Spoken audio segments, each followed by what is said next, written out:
The roar went up for Dominique Dawes' beam, and that has to be disconcerting. And you can't have a tougher competitor than this young lady right here. The crowd going absolutely crazy.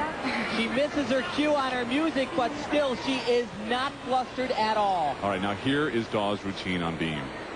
And it doesn't matter where Dominique competes. Everywhere she goes, she is a crowd pleaser. She is so powerful. Everything she does with amplitude. Look at the height of those jumps. Filling him in with some scoring, the Russians averaged a 9.6 on bars. The Americans averaged a 9.8. Here's where you're going to hear the roar.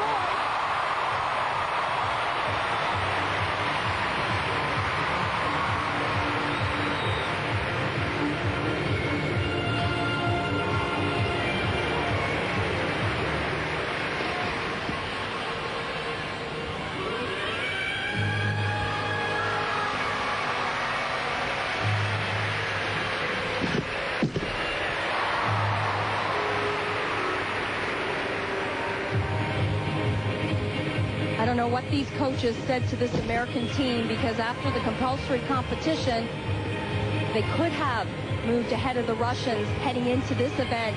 They were rattled on the beam, as many countries were, but not today. We've been keeping our eye on the uneven bars where the Russians are, and they have been making a comeback after that fall early on. Big stop. And her score was a 9.725. Dominique Dawes. So the Americans still cranking it out on the beam. Milosevic's score on floor, a 9.812. Americans still on the beam. We'll be back.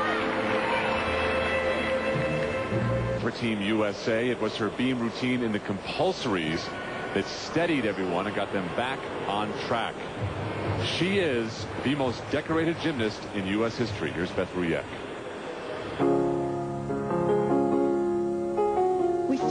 By her full name, Shannon Miller. Usually we just say Olga or Nadia, and of course Mary Lou. One name and you know the gymnast and the accomplishment. But she's won more medals than any of them, so why aren't we on a first name basis? Why isn't it just Shannon on the list? Who says it's not? I mean, it's not my place to say, you know, who's in that line.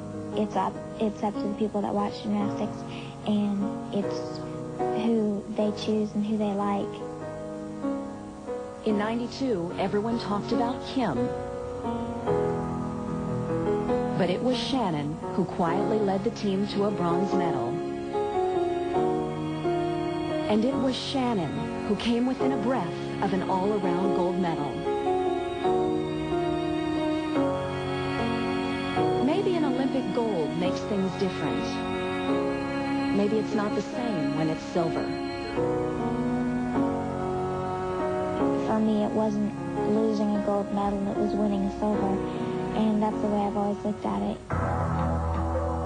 If silver is enough, why has Shannon Miller been back in the gym almost every day for the last 4 years?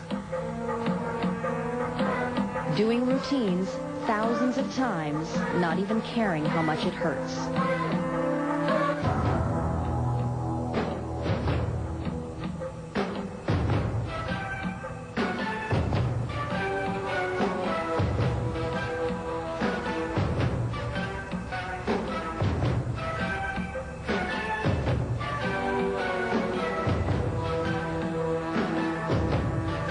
Shannon Miller is all about hard work and trying to make it perfect. Her focus is to leap in the gym, not necessarily through the TV screen. It's just her personality, her coaches say. She doesn't like to be in the limelight. She may not have the commercial appeal or the bubbly personality.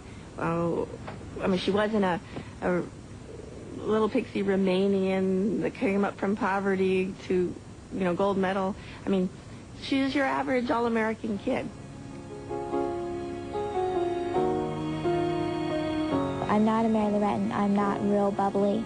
That's just not my personality. I'm more quiet. But, you know, if you get to talking to me, I'll talk fine and everything. I'll talk all day long. But as far as competition goes, I like to stay focused. She has chosen to let us know her only as a gymnast, the one who is always chasing perfection.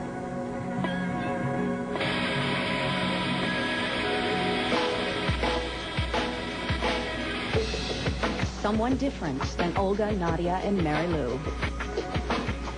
No one will consider Shannon Miller in that group until she's gone. When Shannon Miller's gone, her record will stand brighter than anyone's star because she holds so many records over a long period of time. She wasn't a flash in the pan that came in and took the world by storm. Well, the one record she has not held, the one medal she has never worn around her neck, is Olympic gold. Shannon Miller, Balance Beam.